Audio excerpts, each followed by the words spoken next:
दोस्तों, इस पोस्ट में हम गिलहरी और बुद्ध की कहानी शेयर कर रहे हैं। गिलहरी और बुद्ध की कहानी उस समय का वर्णन करती है जब गौतम बुद्ध आत्मज्ञान की प्राप्ति के लिए कठोर साधना कर रहे थे।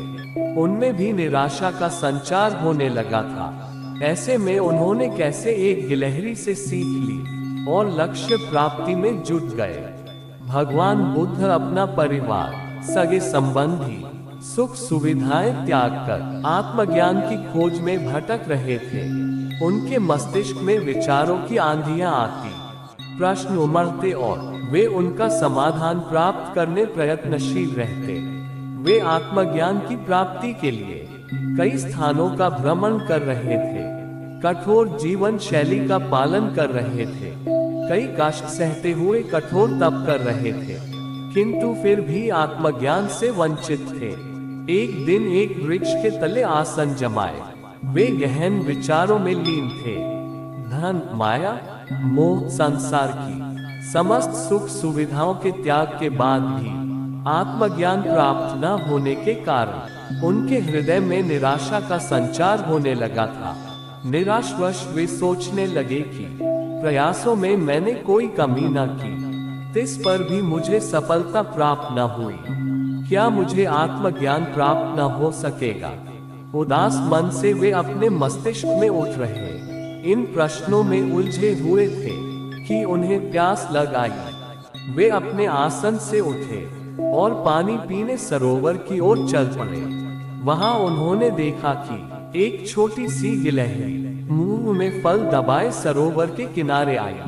अचानक उसके मुंह से फल छिटक कर सरोवर में गिर गया। फल सरोवर की गहराई में समाने लगा। गिलहरी तुरंत सरोवर में कूद पड़ी और उसके जल से अपने शरीर को भिगोकर बाहर आ गई। बाहर आकर उसने अपने शरीर से पानी चढ़ाया और फिर सरोवर में कूद गई। ये क्रम उसने जारी रखा। वो सरोवर में कूदती और खुद को भिगोकर बाहर आ जाती। उसके बाद शरीर से पानी चढ़ाकर फिर सरोवर में कूद जाती। बुद्ध बड़े ध्यान से उसकी गतिविधियों को देख रहे थे और इससे अनभिज्ञ गिलहरी अपने कार्य में जुटी हुई थी। बुद्ध सोचने लगे कि इस छोटी सी गिलहरी के लिए सरोवर खाली कर अपने मुंह से गिरा फल प्राप्त करना असंभव है। इस पर भी ये बिना हिम्मत हारे पूरी आशा और लगन से अपना लक्ष्य प्राप्त करने में जुटी हुई है। एक छोटी सी गिलहरी जब निराश हुए बिना अपना लक्ष्य प्राप्त करने की दिशा में प्रयास कर सकती है, तो मनुष्य होकर मैं क्यों निराशा के भंवर में डूब रहा हूँ? नहीं, मुझे निराशा त्याग कर पुनः आत्मज्ञान प्राप्ति की दिशा में प्रयासरत हो जाना चाहिए। वे लौट गए और पुनः तप में लीन हो गए।